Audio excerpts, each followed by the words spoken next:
The Battle of Antietam, 23,000 killed and wounded.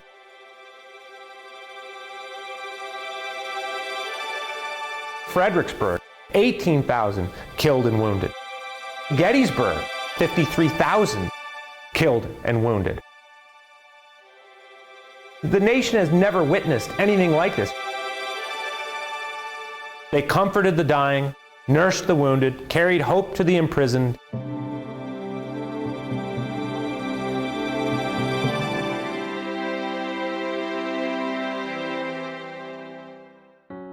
For 4 years, from 1861, when the first shots were fired on Fort Sumter by the Confederate Army, to 1865, when Confederate General Robert E. Lee surrendered to Union General Ulysses S. Grant, many momentous battles were fought on American soil. Nearly 3 million people put their lives on the line. From Connecticut alone, 47% of the male population between the ages of 15 and 50 served in the Union Army. We've never seen that type of mobilization ever. This is massive. Those from Connecticut who served include the volunteers of the 9th Infantry Regiment, comprised largely of Irish Catholic immigrants and first-generation Americans who fought to defend their new adopted homeland. Among them was James T. Mullen of New Haven, who later became the first Supreme Knight of the Knights of Columbus. But why? What caused so many to take sides and put their lives at risk? What caused so many others to support those who did? It certainly has to do with the issue of slavery. And the reality is that that's not what drives the start of the war. When most communities in the North go to support the war, they are fighting on behalf of the idea of union. Belief in union is about the concept of freedom, but it's about the concept of freedom as it relates to a democratic representative form of government. 11 Southern states had seceded from the Union, putting the great American experiment to the ultimate test. The outcome of the Civil War would determine whether such a nation could survive. This is much bigger than just about a conflict between the North and the South. If America is lost, the world is lost. Lincoln said this repeatedly when he talked about the concept of the United States as the last best hope of Earth. With so much at stake, the world was indeed watching.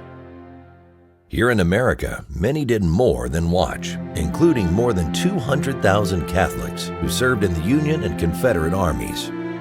Some were prominent officers, such as General Pierre Beauregard and General Philip Sheridan.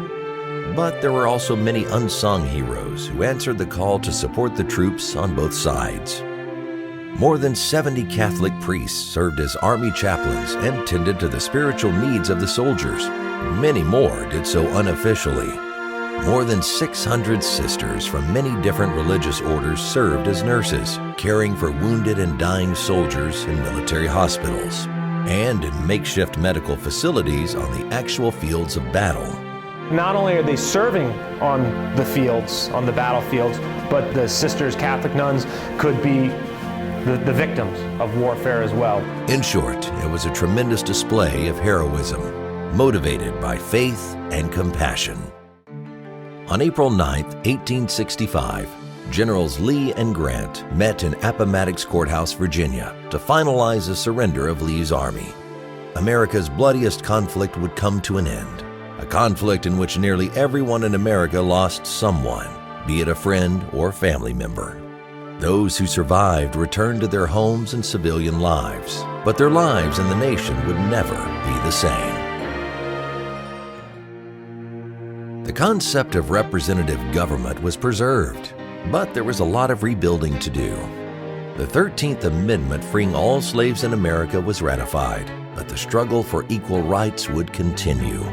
Though peace was at hand, not everyone accepted it, as was demonstrated when President Lincoln was assassinated. The significance of the timing of that event was not lost on a grieving nation.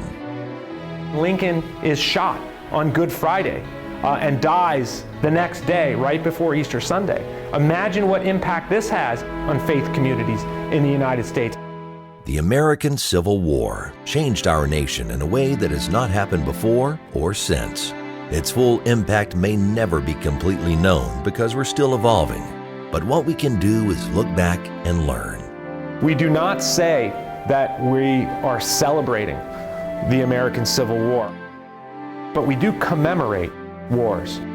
In doing so, we can continue on with what Lincoln urged everyone to do when he spoke at Gettysburg, and that is to honor those who gave their lives so that our nation might live, and to do our part to see that government of the people, by the people, and for the people shall not perish from the earth.